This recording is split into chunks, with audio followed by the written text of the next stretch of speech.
ನಮಸ್ಕಾರ ರೀ ಎಲ್ಲರೂ ಹೆಂಗದಿರಿ ನೀವೆಲ್ಲರೂ ಆರಾಮಿದ್ದೀರಿ ಅಂತ ಭಾವಿಸ್ತಾ ಇವತ್ತಿನ ರೆಸಿಪಿನ ಶುರು ಮಾಡೋಣ.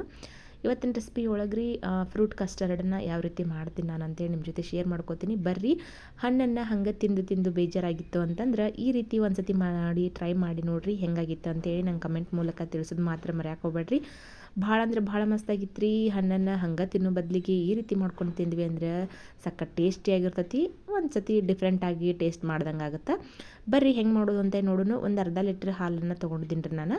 ಅದರೊಳಗೆ ಒಂದು 5ರಿಂದ 6 ಸ್ಪೂನು ತಗೊಂಡಿದ್ದೀನಿ ನಾನು ಹಾಲನ್ನು. ಹಸಿ ಹಾಲಾದರೂ ತೊಗೋಬೋದು ನೀವು. ಈ ರೀತಿ ನಾನು ಕಾಯೋದಕ್ಕೆ ಇಟ್ಕೊಂಡಿದ್ದೀನಿ. ಹಸಿ ಹಾಲಾದರೂ ತೊಗೋಬೋದು ಅಥವಾ ಕಾಯಿಸಿ ಇಟ್ಟಿರುವಂಥ ಹಾಲನ್ನು ಕೂಡ ನೀವು ತೊಗೋಬೋದು.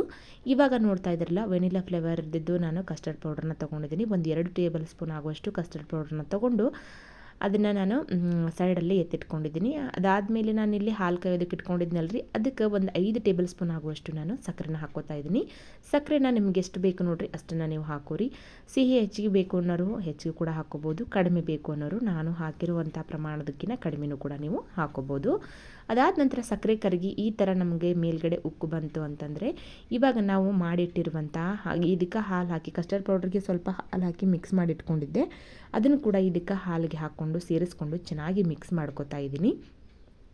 ಹಾಲಿಗೆ ಹಾಕೋಕ್ಕಿಂತ ಮುಂಚೆ ನಾವು ಈ ಥರ ಮಿಕ್ಸ್ ಮಾಡ್ತಾ ನಾವು ಸೇರಿಸ್ಕೊಂಡ್ವಿ ಅಂತಂದರೆ ಕಸ್ಟರ್ಡ್ ಪೌಡ್ರನ್ನ ಈ ರೀತಿ ಮಿಕ್ಸ್ ಮಾಡ್ಕೊಂಡ್ವಿ ಅಂತಂದರೆ ನಮ್ಗೆ ಗಂಟುಗಳು ಆಗೋದಿಲ್ಲ. ಅದಕ್ಕೋಸ್ಕರ ಒಂದು ಕ್ರೀಮಿ ಸ್ಟ್ರಕ್ಚರ್ ಬರ್ತೈತಿ. ಅದಕ್ಕಂತ ಹೇಳಿ ನಾನು ಈ ರೀತಿಯಾಗಿ ಊರಿನ ಲೋ ಫ್ಲೇಮಲ್ಲಿ ಇಟ್ಕೊಂಡು ತಿರುಗಿಸ್ತಾ ಕಸ್ಟರ್ಡ್ ಪೌಡ್ರನ್ನ ಹಾಕ್ಕೊಂಡಿದ್ದೀನಿ. ಈ ರೀತಿ ಹಾಕಿದ್ನಾದ ನಂತರ ನಮ್ಗೆ ಇದು ಒಂದು ಕ್ರೀಮ್ ಆಗಿ ಕನ್ವರ್ಟ್ ಆಗಬೇಕು ನೋಡಿರಿ. ಅಲ್ಲಿವರೆಗೂ ನಾವು ಇದನ್ನು ತಿರುಗಿಸ್ತಾ ಇರಬೇಕು. ಇವಾಗ ನಾನು ಯಾವ ರೀತಿಯಾಗಿ ಚೆಕ್ ಮಾಡೋದು ಅಂತ ತೋರಿಸ್ತಾ ಇದ್ದೀನಿ ನೋಡಿರಿ, ಯಾವ ರೀತಿಯಾಗಿ ಕ್ರೀಮ್ ಆಗಬೇಕು ಅಂತೇಳಿ.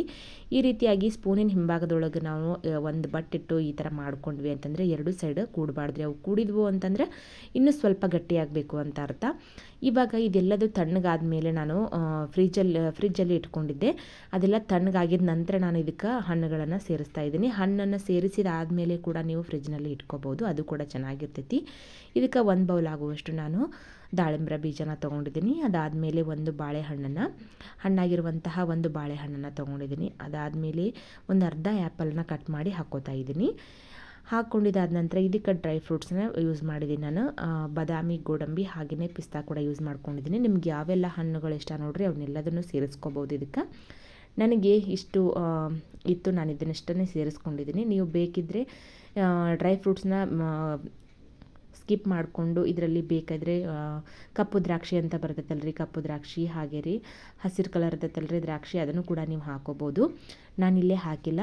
ಡ್ರೈ ಫ್ರೂಟ್ಸನ್ನು ಕೂಡ ಮಿಕ್ಸ್ ಮಾಡ್ಕೊಂಡಿದ್ದೆ. ಆದ ನಂತರ ನಾನು ಸರ್ವಿಂಗ್ ಬೌಲ್ಗೆ ಅಂದರೆ ಒಂದು ಬೌಲ್ಗೆ ಸರ್ವ್ ಮಾಡ್ಕೋತಾ ಇದ್ದೆ ನೋಡಿರಿ. ಎಷ್ಟು ಚೆನ್ನಾಗಿ ಕಾಣ್ತಾ ಇದೆ, ಹಾಗೆ ಕೂಡ ನೋಡೋದಕ್ಕೂ ಚೆನ್ನಾಗಿದೆ, ತಿನ್ನೋದಕ್ಕಂತೂ ತುಂಬಾ ಚೆನ್ನಾಗಿತ್ತು. ನೀವು ಕೂಡ ಈ ರೆಸಿಪಿನ ಒಂದ್ಸತಿ ಟ್ರೈ ಮಾಡಿ ಹೆಂಗಾಗಿತ್ತು ಅಂತ ನಂಗೆ ಕಮೆಂಟ್ ಮೂಲಕ ತಿಳಿಸ್ರಿ. ಮತ್ತೊಂದು ಹೊಸ ರೆಸಿಪಿಯೊಂದಿಗೆ ನಾನು ನಿಮ್ಮನ್ನು ಭೇಟಿ ಆಗ್ತೇನೆ ರೀ. ಅಲ್ಲಿವರೆಗೂ ಎಲ್ರಿಗೂ ನಮಸ್ಕಾರ ರೀ. ನನ್ನ ವಿಡಿಯೋ ನೋಡಿದಂಥ ನಿಮ್ಮೆಲ್ಲರಿಗೂ ಧನ್ಯವಾದಗಳು. ಹಾಗೆಯೇ ಯಾರೆಲ್ಲ ನನ್ನ ಚಾನಲ್ನ ಹೊಸದಾಗಿ ನೋಡ್ತಾ ಇದ್ದೀರಾ ಪ್ಲೀಸ್ ಒಂದು ಲೈಕ್ ಮಾಡಿ ಸಬ್ಸ್ಕ್ರೈಬ್ ಮಾಡ್ಕೊರಿ. ಪಕ್ಕದಲ್ಲಿರುವಂತಹ ಬೆಲ್ಲೈಕನನ್ನು ಕೂಡ ಕ್ಲಿಕ್ ಮಾಡಿರಿ. ನಾನು ಹೊಸ ವಿಡಿಯೋದ ನೋಟಿಫಿಕೇಷನ್ನ ನಿಮಗೆ ಬರ್ತೈತಿ, ನೀವೇ ನೋಡ್ಬೋದು ನನ್ನ ವಿಡಿಯೋನ. ನೀವು ಕೂಡ ಈ ರೆಸಿಪಿನ ಟ್ರೈ ಮಾಡಿರಿ, ತಿನ್ನೋದಕ್ಕಂತೂ ತುಂಬಾ ಚೆನ್ನಾಗಿತ್ತು. Thank you for watching.